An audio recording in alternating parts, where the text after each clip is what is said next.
السلام علیکم، کیسے ہیں آپ سب؟ امید ہے کہ یاد ہوگا کہانی کہاں چھوڑی تھی، جہاں پہ ایڈم اور شہزادی تاشا کے سامنے 13ویں چیپٹر کے نام کا مسئلہ آتا ہے، جس میں لکھا ہوتا ہے کہ اس کا نام تھا شہزادی کی 7 مانگیں، لیکن وہ کہتی ہے شہزادی کی آخری مانگ، لیکن وہ کہتی ہے کہ میں کیسے کہہ سکتی ہوں، ایسی شرطیں رکھ سکتی ہوں جس میں آخری مانگ ہی اتنی مشکل ہے جو کہ رکھی نہیں جا سکتی، یہ تو بہت سپر نیچرل سی بات تھی، تم خود ہی کچھ رکھ لو۔ یہ کہہ کے نا وہ ایڈم کو آ جاتی ہے اور ایڈم اس کا نام رکھ دیتا ہے دا ڈاٹر ریٹرن، بیٹی کی واپسی، اور وہاں سے چلا جاتا ہے۔ ادھر تالیہ چلتی ہوئی استبل کے پاس آتی ہے اور وہاں پہ نا جو کالے رنگ کا گھوڑا ہوتا ہے اس کے نا گردن کو چھوتی ہے اور بڑے پیار سے اس کو سہلا رہی ہوتی ہے، کیونکہ وہ فاتح کا گھوڑا ہوتا ہے، اور پاس کھڑے ہوئے سپاہی سے پوچھتی ہے کہ یہ گھوڑا کس کا ہے۔ فاتح ایک دم سے اس کے پاس سے گزر کے نا دوسرے کالے گھوڑے کے پاس جا کے کہتا ہے کم از کم میرا نہیں ہے، تو تالیہ ایک دم سے ہاتھ روک لیتی ہے کہ میں کب سے کسی اور کے گھوڑے کے ساتھ لگی ہوئی ہوں۔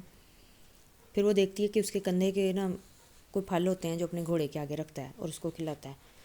تو میں آپ سے یہ پوچھنا چاہتی تھی کہ آپ میرے باپا کو کون سی امید دلا رہے ہیں؟ کہتا ہے یہ سوال آپ اپنے باپا سے پوچھیں شہزادی، مجھ سے نہیں۔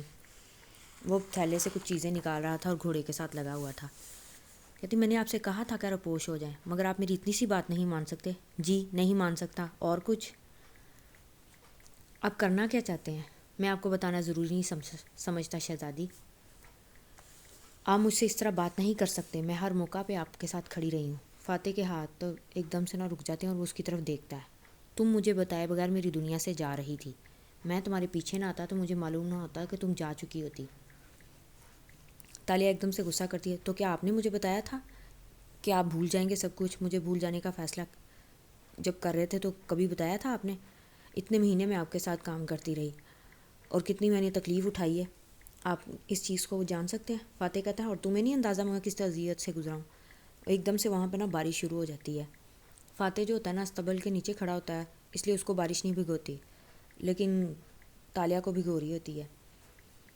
کہتا ہے اور رہی اسرا کی بات، اسرا نے ٹھیک ہے جو تمہارے ساتھ کیا، کہتی ہاں آپ کی بیوی جاتے جاتے مجھے پھنسا گیا، آپ کی بیٹی کو بھی مروا دیا۔ کہتا نہیں، اس نے اس کو مروایا نہیں تھا، وہ اس کو اغوا کروانی چاہتی تھی۔ تالیہ ایک دم سے غصے میں آ جاتی ہے۔ یہاں پہ صرف ایک بات جو میں نہیں سننا چاہتی تھی کہ آپ اپنی بیوی کی وکالت کر رہی ہیں جو میرے ساتھ اتنا برے کر چکی ہے۔ تو میں نے تمہیں کہا نا تم یہاں سے چلو، میں تمہیں سب سے باہر نکال لیتا، میں ایک وکیل ہوں، میں کیوں نہیں کچھ کر سکتا تھا؟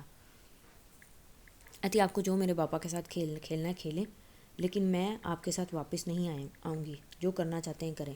وہ ایک دم سے نا وہاں سے غصے سے نہ چلی جاتی ہے۔ ایڈم بھی بارش کے سٹارٹ ہونے پہ نا وہاں سے اٹھ کے آ جاتا ہے اور جو اس نے باپ کا نام لکھا ہوتا ہے وہ پانی سے مٹ جاتا ہے اور اس کو سمجھ نہیں آتی کہ مٹ گیا پھر مجھے لکھنا پڑے گا۔ اب رات کو جیسے ہی بارش ختم ہوتی ہے، فاتح نا اوپر چھت کے اوپر نا ایک دلان کے اوپر کھڑا ہوتا ہے، اور اس کے نا پلر کے ساتھ ٹیک لگا کے بیٹھتا ہے، اور جیسے ہی بیٹھتا ہے تو دیکھتا ہے کہ اس کے ساتھ آ کے نا دوسری سائڈ پہ کوئی اور بیٹھا ہے، اور اس کو پتہ چل جاتا ہے کہ وہ تالیہ آتی ہے۔ پھر اس سے پوچھتا ہے کیسی ہو؟ اتی ٹھیک ہوں۔ اب کہتا دوپہر کو تم بہت غصے میں تھی، لگتا ہے اب غصہ ختم ہو گیا۔ اتی آپ ٹھیک کہہ رہے ہیں، مجھے اسرا نے جرم تو نہیں کیا، اسرا تو صرف اس کو اغوا کروانا چاہتی تھی نا، اس نے تو مارا نہیں ہے تالیہ کو، لیکن میرے ساتھ تو اس نے برا کیا ہے نا۔ شاید وہ خود کو مار کے اپنے آپ کو معاف کروا گئی ہے، لیکن میں اسے کیسے معاف کر دوں کہ اس نے میری دنیا مجھ سے چھین لی ہے؟ لیکن میں یہاں پہ خوش ہوں، کم از کم یہ ڈرامہ تو مجھے نہیں چھوئے گا کہ میں دوبارہ جیل میں جاؤں گی۔ افسرہ نے اپنے آپ کو خود مارا ہے، اب وہ مجھے اتنا برا پھنسا گیا کہ اگر میں گئی تو ساری زندگی صرف ٹرائل ہی کرتی رہوں گی۔ فاتح اس کو کہتا ہے تو کیا غلط ہے؟ تم یہیں پہ رہنا چاہتی ہو ساری زندگی؟ ہمیں غم سے نکلنا چاہیے۔ کہتی آپ کا دل کیا چاہتا ہے؟ کہتا ہے دل خواب دیکھنا چاہتا ہے، اور مجھے نہیں سمجھتا کہ ہر کہانی کی ہیپی اینڈنگ بھی ہوتی ہے کہ نہیں۔ پتہ نہیں تالیہ، میں نے اپنے غموں کو اپنی زندگی کا حصہ بنا لیا ہے۔ میں نے ایک عرصہ وزیر اعظم بننے کے لیے جدوجہد کی تھی، لیکن اب وہ ختم ہو گئی ہے۔ تو اس میں بھی آپ کی بیوی نے ہی آپ کو پھنسایا ہے۔ آپ کیوں نہیں دنیا کے سامنے بتاتے کہ یہ کاغذات اس نے آپ سے سائن کروائے تھے؟ کہتا وہ میں نے خود سائن کیے تھے، اور مجھے پتا تھا کہ وہ ایک آف شور کمپنی بنا رہی ہے، لیکن مجھے لگا کہ وہ بند کر دے گی، اس نے بند نہیں کی۔ لیکن اب وہ مر چکی ہے، اب میں اس مری ہوئی عورت کو کیسے کچھ کہہ سکتا ہوں؟ تم میرے ساتھ چلو نا، تو وہاں پہ جا کے ہم ٹھیک کر لیں گے سب کچھ۔ تالیہ ایک دم سے بولتی ہے نہیں، میں یہاں محفوظ ہوں، آزاد ہوں۔ آپ کو یقین کیوں نہیں آتا کہ میں خوش ہوں؟ کہتا نہیں، تم خوش نہیں ہو، تم یہاں رہ ہی نہیں سکتی۔ کہتی کیوں، آپ کو کیوں لگتا ہے آپ چلے جائیں گے تو میں آپ کے بغیر رہ نہیں سکوں گی؟ نہیں، میں یہ نہیں کہہ رہا کہ تم رہ نہیں سکو گی، لیکن تم خوش نہیں رہ سکو گی، اور اگر انسان خوش نہیں رہتا تو وہ کچھ بھی نہیں، اس کی زندگی خراب ہو جاتی ہے۔ تو آپ مجھے یہاں چھوڑ کے چلے جائیں گے؟ وہ ایک دم سے اس سے پوچھتی ہے۔ فاتح کہتا ہے پتہ نہیں، بس میں یہ چاہتا ہوں کہ ہم جہاں رہیں دونوں ساتھ رہیں، تمہیں میرے ساتھ کی اور مجھے تمہارے ساتھ کی ضرورت ہے۔ پھر وہ اٹھ کے چلا جانے لگتا ہے اور اس سے پوچھتی ہے آپ یہ سب کیوں کہتے ہیں؟ اتنا سب کچھ ہونے کے بعد ہم نے 2 زمانوں کا سفر اکٹھے کیا ہے تالیہ، اب میں تمہیں کیسے چھوڑ سکتا ہوں؟ کہتی ہے آپ، لیکن میں تو آپ کی چیف آف اسٹاف ہوں نا، آپ کس حیثیت سے مجھے اس دنیا میں واپس لے جائیں گے؟ ایسا مجھے نہیں پتا، بس میں یہ چاہتا ہوں کہ تم میرے ساتھ رہو۔ پھر وہ ایک دم سے اس سے پیچھے سے جواب پوچھتی ہے کہ اگر میں یہ کہوں کہ آپ میرے لیے اس دنیا میں رک جائیں تو کیا آپ رک جائیں گے؟ لیکن وہ دیکھتی ہے کہ وہ چلا گیا ہوتا ہے، لیکن اس کے سوال کا کوئی جواب نہیں دیا ہوتا۔ اگلی صبح جو ہوتی ہے نا، مراد راجہ جو ہوتا ہے نا، فاتح کی باتوں پہ عمل کر رہا ہوتا ہے، وہ لوگوں کے بیچ میں بیٹھتا ہے، وہاں پہ چائے پیتے ہوئے لوگوں کے مسئلے سنتا ہے، ان کے مسئلے حل کرتا ہے، جس سے لوگ اس سے بڑے خوش ہو رہے ہوتے ہیں۔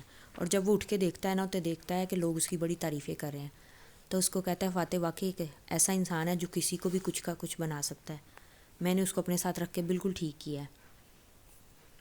اب مجھے یہاں سے غیر ملکیوں کا پتہ صاف کرنا پڑے گا، جس کا مطلب ہے کہ وہ وان فاتح کے پیچھے لگ کے اس کو وانگلی اور ملکہ کا پتہ صاف کرے گا، تبھی وہ راجہ بن سکے گا۔ اگلے دن جب صبح تالیہ نا سمندر کے کنارے نا پھول چن رہی ہوتی ہے، اور چنتے چنتے ایک دم سے رک جاتی ہے کیونکہ آگے سے فاتح چلا آ رہا ہوتا ہے۔ وہ اس کو دیکھ کے نا مسکراتا ہے اور اسے کہتا ہے مجھے بھی نہیں معلوم تھا کہ آپ بھی صبح صبح یہاں آتی ہیں۔ کہتی میں بس پھول چننے آئی تھی، اور کہتا میں تمہارے 2 سوالوں کا جواب دینے آیا تھا۔ تم نے مجھ سے پوچھا کہ میں تمہارے لیے یہاں رک سکتا ہوں، تو میرا جواب ہے کہ نہیں، کیونکہ یہ میری دنیا نہیں ہے اور میں تمہارے لیے نہیں رک سکتا۔ اور دوسرا سوال، میں تمہیں آج کے بعد دوبارہ یہاں سے جانے کے لیے نہیں کہوں گا، تمہاری مرضی، تم جانا چاہتی ہو یا نہیں جانا چاہتی۔ تم کیا چاہتی ہو مجھے نہیں پتا۔ تالیہ کے ہاتھ سے سارے پھول جو ہوتے ہیں نا گر جاتے ہیں اور ریت میں گر جاتے ہیں۔ فاتح ان کو پکڑتا ہے اور دھو کے نا اس کے آگے کرتا ہے۔ تالیہ ایک دم سے نا پھول اس کے ہاتھ سے پکڑ کے نیچے بیٹھ جاتی پنجوں کے بل، اور کہتی ہے میک اے وش وان فاتح، اور وہ مسکرا پڑتا ہے اور اس کو لگتا ہے جیسے یہ میری ہر خواہش پوری کرے گی۔ کہتا ہاں میری ایک خواہش ہے، میں کچھ کہنا چاہتا ہوں تم سے، کہیے۔ کہتا میں چاہتا ہوں کہ ہم دونوں برابری کی سطح پر آ جائیں۔ کہتی برابری پہ کیا مطلب؟ کہتا میں باس تھا اور تم فین گرل تھی، پھر یہاں آ کے تم شہزادی بنی اور میں غلام۔ کہتی ہاں ایسا ہی تھا، آپ دوبارہ باس بن گئے اور میں آپ کی نائب، ہم کبھی بھی برابر نہیں رہے، ہم برابر کیسے ہو سکتے ہیں؟ ایسا ہو سکتے ہیں، کیا ہم دوست نہیں بن سکتے؟ میں نے زندگی میں بہت کم دوست بنائے اور نہ ہی مجھے اچھے دوست ملے، کیا تم میری دوست بنو گی؟ وہ بہت حیران ہوتی ہے اور اس کو خوشی ہوتی ہے کہ اس نے کوئی تو رشتہ مانا ہمارا۔ تھی چلیں اگر ہم اس دنیا سے دونوں واپس چلے جائیں تو کیا ہم وہاں پہ اکٹھے رہ سکیں گے؟ کیونکہ کہتا ہاں کوشش تو کی جا سکتی ہے، لیکن کہتی میں آپ کے ساتھ نہیں رہ سکوں گی، کیونکہ وہاں پہ لوگ یہی سوچیں گے کہ اس نے اسرا کو مروا کے اس کی جگہ لی ہے، اور میں ایسے نہیں رہ سکتی۔ کہتا تم جو سوچنا چاہتی ہو سوچو۔ کہتی میں سوچ رہی ہوں کہ میں یہاں پہ رہوں، یہ سلطان جو ہے نا یہ تو بالکل پاگل ہے، یہ مجھے کہتا ہے شادی کرو، اور میں اسے شادی نہیں کر سکتا، ہوں گے اس کے پاس ڈھیر سارے سپاہی۔ پھر ایک دم سے کہتے کہتے رک جاتی ہے، ڈھیر سارے سپاہی؟ فاتح کہتا ہے کیا مطلب تمہارا؟ کہتی میں سوچ رہی ہوں میں ملکہ بن ہی جاؤں۔ کہتا ایک منٹ، کیا مطلب ہے تمہارا اس بات کا؟ تم سلطان سے شادی نہیں کرو گی؟ کہتی میں نے کب کہا میں سلطان سے شادی کری ہوں، بس آپ دیکھتے جائیں۔ کہتا تم کرنا کیا چاہتی ہو؟ کہتے تالیہ کے پلانس، تالیہ کی مرضی، یہ کہہ کے نا وہ چلی جاتی ہے۔ پھر وہ ایڈم کے پاس آتی ہے، ایڈم اٹھو، تمہیں میری 7 شرطیں لکھنی ہیں اور جا کے سلطان کو سنانی ہے، اور صرف تم ہی سناؤ گے۔ تو کیا مطلب؟ کہتی لکھو، ہم تمہاری 7 شرطوں کے اندر کچھ تمہاری دوائی کی اجزاء بھی منگوا لیں گے، اور وہ طلائی پھول ہے وہ میں چوری کر لوں گی۔ کہتا اوہ، شرطوں میں کچھ اور بھی بہت کچھ تھا۔ پھر وہ ساری شرطیں لے کے نا اس کے پاس چلا جاتا ہے، راجہ کے پاس۔ سلطان اس کی شرطیں نا بڑی دلچسپی سے سنتا ہے۔ میری پہلی مانگ یہ ہے کہ مجھے مچھروں کے دماغ سے بھرے 7 تشت چاہیے، اور دوسری، مجھے سبا کے جنگلوں میں اگنے والے جامنی زہریلے پھولوں کے رس کی 7 بوتلیں درکار ہیں۔ تیسری مانگ، مجھے کنواری عورتوں کے آنسوؤں سے بھری 7 بوتلیں دی جائیں۔ چوتھی مانگ، مجھے جرثوموں سے بھرے 7 تشت چاہیے ہیں۔ اب یہ چاروں کی چاروں جو چیزیں تھیں نا ایڈم کی دعائی میں بھی شامل ہونی تھی، اور اس کو پتہ تھا کہ یہ اگر ہم دونوں ایک مہینے میں کریں تو کر نہیں سکیں گے، اس لیے وہ بادشاہ کے آگے شرطیں رکھ دیتی ہے. وہ اپنے سارے سپاہیوں کو ان چیزوں کو ڈھونڈنے کے لیے لگا دیتا ہے اور وہ یہ کام جلدی کر دیتے ہیں. میری 5ویں مانگ یہ ہے کہ آپ کے محل سے میرے محل تک ایک سونے کا پل تیار کیا جائے جس پر چل کر آپ میرا ہاتھ مانگنے آئیں. تو سلطان کو یہ شرط بھی اچھی لگتی ہے. اس کے لیے وہ جتنے بھی عمرہ ہوتے ہیں، خاص کر کے ابوالخیر، اس کا سارا سونا جو ہے نا وہ پکڑ لیتا ہے اور اس کو اپنے پاس نا قید کر لیتا ہے. اور اس کے سارے جو ہوتے ہیں نا سپاہی اور اس کے غلام بھی اس کے سلطان کے پاس آ جاتے ہیں. میری 6ٹھی مانگ یہ ہے کہ میرے محل سے آ کے باقی ایک دوسرا چاندی کا پل بھی بنایا جائے جس سے میں آپ کے محل آ سکوں. اب اس سے یہ ہوتا ہے کہ جتنے بھی مطلب ابوالخیر سب سے امیر ہوتا ہے، اس کے پاس سونا چاندی بہت زیادہ ہوتے ہیں، ہیرے جواہرات وغیرہ. تو سلطان جب اس کو گرفتار کروا دیتا ہے تو اس کے پاس سے سب کچھ لیا جاتا ہے اور وہ پودا جس کی وہ حفاظت، بڑے طلائی پودا جو سونے کا ہوتا ہے، وہ تالیہ کے ہاتھ لگ جاتا ہے. کیونکہ جب اس کی حفاظت والا ہی کرنے والا کوئی نہیں تو وہ تالیہ کے ہاتھ لگ جاتا ہے اور وہ مسکراتی ہوئی اس کو توڑ لیتی ہے. اور میری 7ویں مانگ یہ ہے کہ مجھے خون کا بھرا ایک پیالہ چاہیے. وہ خون خالص ترین ہو. سلطنت میں سب سے زیادہ خالص خون تو سلطان کا ہی ہے نا، اور اس کے خون میں اس کے والدین کی آمیزش بھی ہو، مطلب ان کے والدین کا خون بھی شامل ہو. اگر آقا مجھے ایک پیالہ فراہم کر دیں تو میں ان سے شادی کے لیے تیار ہوں. اب ایڈم جب یہ ساری شرطیں سنا دیتا ہے تو سلطان بہت خوش ہوتا ہے کہ ہاں مجھے یہ ساری شرطیں منظور ہیں. اب وہ ان ساری شرطوں پہ عمل کرواتا ہے اور ان ساری شرطوں کے چکر میں نا تالیہ کو ایڈم کی نا 5 چیزیں مل جاتی ہیں، جس سے کم چیزیں رہ جاتی ہیں جو وہ خود ڈھونڈ لیتے ہیں. اور ایڈم سوچ میں پڑ جاتا ہے کہ یہ سلطان پاگل ہے، اپنی ساری سلطنت ان 7 شرطوں کے پیچھے اپنی گوارا ہے اور اس کو یہی نہیں پتہ کہ ہم اس سے دعا تیار کریں گے اور یہ ساری سلطنت کا تختہ صرف میری دعائی کی وجہ سے الٹے گا. وہ بہت حیران ہوتا ہے. اب ملاقہ کے بازار میں فاتح جو ہوتا ہے نا وہ جا رہا ہوتا ہے گھوڑوں پہ، تو وہاں پہ اس کو نا اپنا اس دور کا نا ایک دوست ملتا ہے جو اس کے ساتھ غلام ہوتا ہے.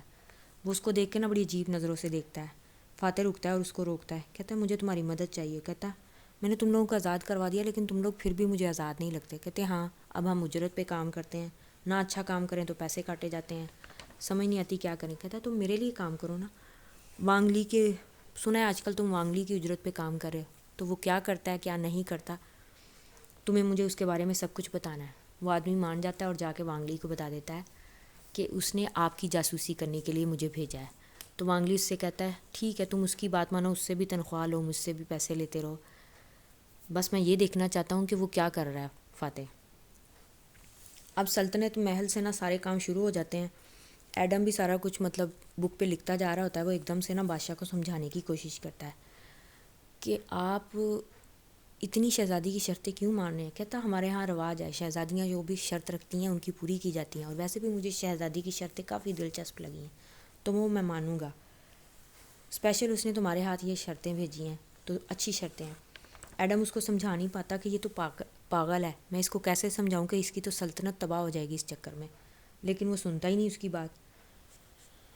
اب یہاں پہ نا تالیہ جو ہوتی ہے نا وہ جنگل میں بیٹھ کے نا وہ کر رہی ہوتی ہے، پینٹنگ کر رہی ہوتی ہے. تو پینٹنگ کرتے ہوئے نا ایک دم سے نا اس کو قدموں کی نا آواز سنائی دیتی ہے اور وہ پہچان جاتی ہے کہ یہ وان فاتح ہیں. آپ کب آئے؟ کہتے بس یہاں پہ میں گزر رہا تھا تو میں نے تمہیں دیکھا تو میں آ گیا. تم کافی اچھی پینٹنگ کر لیتی. اس کا مطلب جو تم نے ہمارے زمانے میں پینٹنگ کرتی تھی تم نے پہلے سیکھی تھی اس لیے تمہیں آتی تھی. کہتی ہاں شاید. پھر وہ اس کے کہتی ہے کہ ہم ایک دوسرے کی خواہش کا احترام کریں گے، یاد ہے نا؟ کہتی ہاں مجھے یاد ہے.